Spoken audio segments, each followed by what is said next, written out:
कांग्रेस नेता राहुल गांधी ने भारतीय जनता पार्टी के खिलाफ तीखा हमला बोलते हुए दावा किया है कि अगर कोई पार्टी बीजेपी को सत्ता से हटा सकती है तो वो केवल कांग्रेस है। एक जनसभा को संबोधित करते हुए उन्होंने कहा कि देश की जनता इस सच्चाई को अच्छी तरह से समझती है। राहुल के इस बयान ने विपक्षी एकता की कोशिशों पर सवाल उठाए हैं और 2024 के लोकसभा चुनाव के बाद विपक्ष की रणनीति को नया मोड़ दिया है। आपको बता दें कि राहुल गांधी ने दिल्ली में आयोजित एक जनसभा में कहा कि बीजेपी की नीतियां देश को कमजोर कर रही हैं। महंगाई, बेरोजगारी और सामाजिक विभाजन के जिम्मेदार बीजेपी है, लेकिन देश जानता है कि बीजेपी को हराने की ताकत सिर्फ और सिर्फ कांग्रेस में है।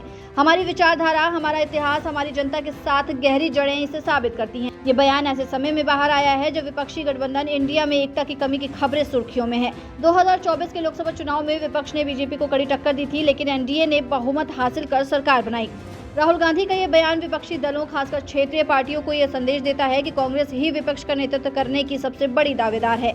आपको बता दें, राहुल गांधी का यह बयान कांग्रेस की नई रणनीति का हिस्सा माना जा रहा है। 2024 के चुनाव में कांग्रेस ने 99 सीटें जीतकर अपनी स्थिति मजबूत की थी, जो 2019 के 52 सीटों से कहीं बेहतर थी। राहुल गांधी और कांग्रेस अध्यक्ष मल्लिकार्जुन खड़गे ने बार बार जोर दिया है कि पार्टी अब आक्रामक रुख अपनाएगी और जनता के मुद्दों को सड़क से संसद तक उठाएगी। राहुल गांधी ने अपनी सभा में रोजगार, शिक्षा और सामाजिक न्याय जैसे मुद्दों पर बीजेपी को घेरा है।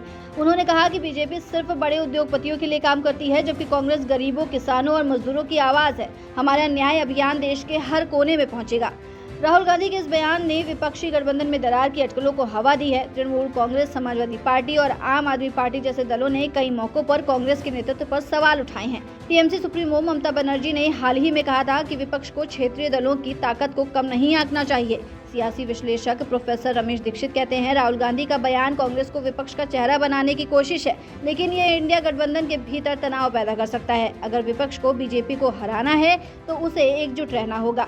बीजेपी ने राहुल के बयान को खारिज करते हुए इसे हास्यास्पद करार दिया है। बीजेपी प्रवक्ता संबित पात्रा ने कहा कि राहुल गांधी सिस्टम को बार बार विफलता का सामना करना पड़ता है। वे ये भूल जाते हैं कि जनता ने एनडीए को लगातार तीसरी बार चुना है। कांग्रेस का अहंकार ही उसकी हार का कारण है। दूसरी ओर समाजवादी पार्टी के नेता अखिलेश यादव ने तंज कसते हुए कहा कि बीजेपी को हराने के लिए सभी विपक्षी दलों को साथ आना होगा। ये काम किसी एक पार्टी के बूते का नहीं है। आम आदमी पार्टी संजय सिंह ने भी ये कहा है कि विपक्ष को आपसी मतभेद भुलाकर जनता के मुद्दों पर एकजुट होना चाहिए। राहुल गांधी के बयान को लेकर जनता के बीच मिलीजुली प्रतिक्रिया देखने को मिल रही है।